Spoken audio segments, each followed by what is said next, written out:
And in today's video session, we will discuss about the different types of data types in Scala we can use. One thing you always need to remember that whatever data types we have used in Java, the similar data types we can use in Scala as well. Okay, and what are those data types? The first one would be byte. So byte, it means, let's say you choose a name as a byte first, and what do you need to do? You use this colon operator and then you type byte, and then you can mention the variable. But as you can see, this is also similar to as an integer. 10 is, we can consider as an integer as well. Then why do we need to assign it as a byte? There are two different background behind this. One is it would take very less memory. Integer would take very large memory. We will discuss about it. And second thing is byte is basically used to store very small amount of data. Okay, in terms of byte, we usually go for binary values and all, uh, where the integer would be quite enough memory, and we are not required actually to store the data into that memory. So whenever you want to store in a byte, the range would be different.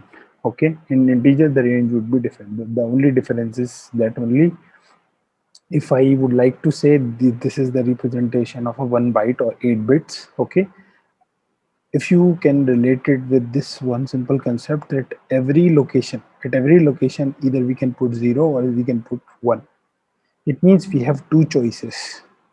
We have two choices at 1, we have two choices at 2, we have two choices at 3, and same as at every place. So as you can see, I have mentioned this 8 bits signed value. It means it you can store data in 8 bits but with signed value. So if sign means it can store negative values as well, it can store positive values as well. So if anything would start from 0, or rest of the 7 bits would come here. Okay, 7 bits would come here, 1 1 1 1, let's say anything. If it would start from 1, and again the 7 bits would come here. If it would start from 0, this value would be positive.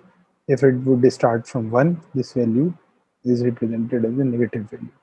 So it means if you just separate this portion, these two choices, among all these, there would be 2 ki power 7 possibilities. As you can see over here, two choices, two choices, two choices. So we have such 2 ki power 7 such choices. Okay, for positive and both negative. It means the range from negative would be 2 ki power 7 to plus 2 ki power 7. This much range, whatever the value would come from this range, it can be stored in whatever the decimal value would come from this range can be stored in a byte, because it is a 8 bits long.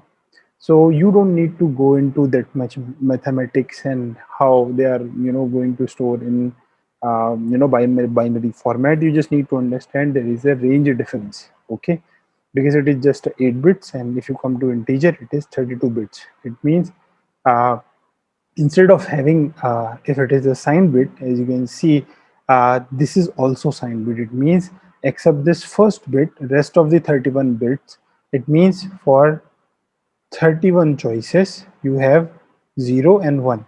So you have, the range would be 2 ki power, sorry, 2 ki power 31 to plus 2 ki power 31.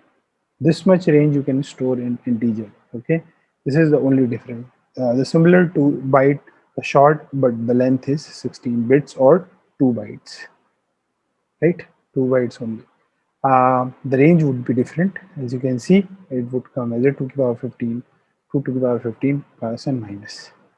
Long is similar to integer, it's just the length is double. So you can store even the larger values in long, except when you have the values ranging 2 to the power 32 or 35, let's say.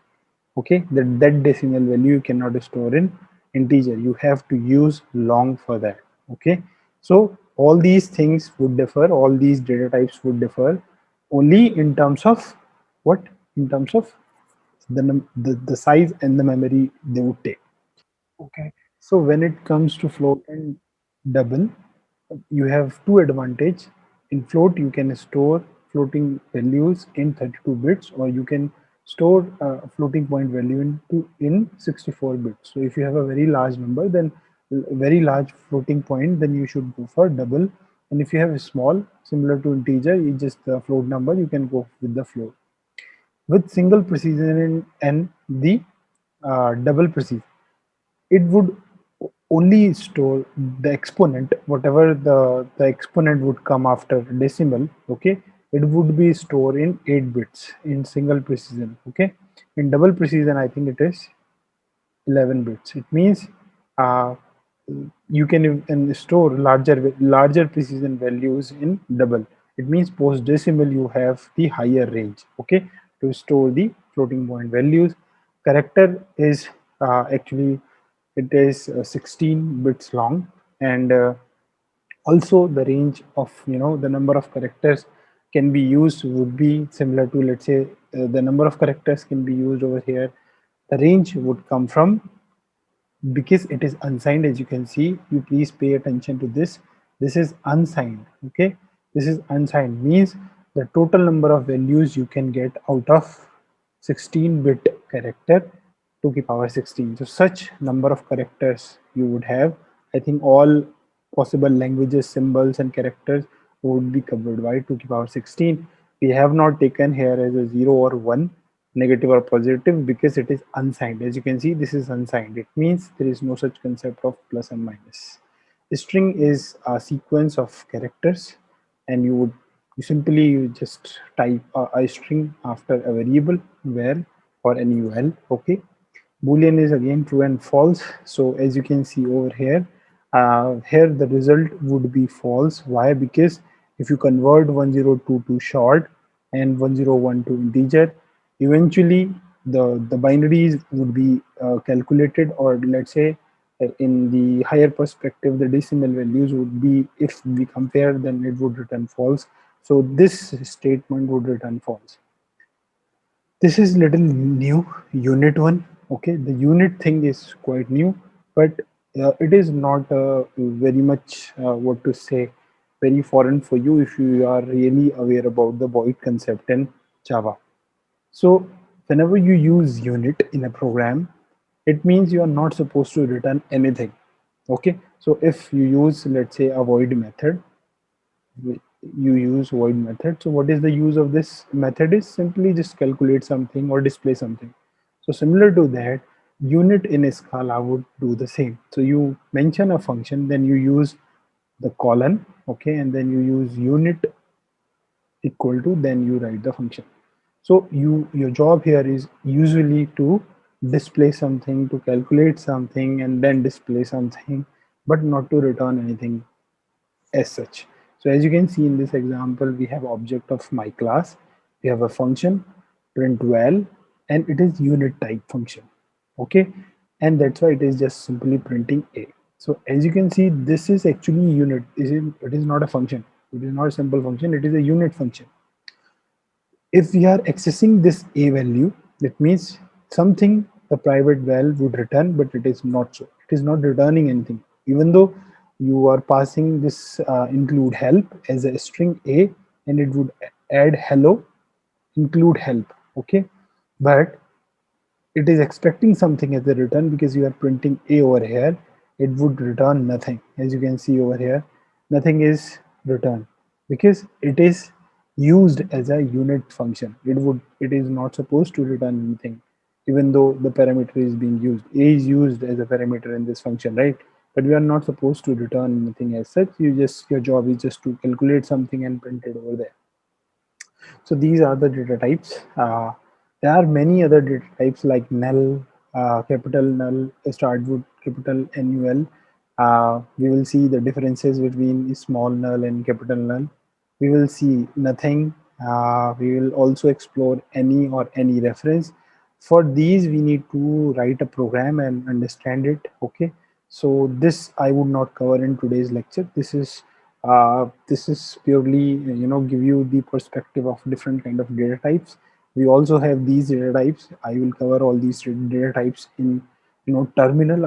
I'll explain some codes, because even though I'll give you some basic information which I have given over here, you wouldn't be able to understand the depth of using all these data types.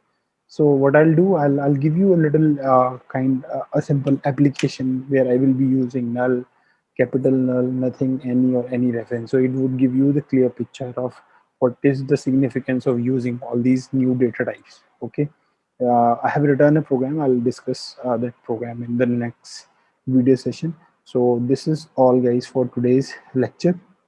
In the video session, from next video session, we will explore all these rest of the data types, and once we are done with all these data types, it would be done with Scala data types. So thank you, guys, and have a good day.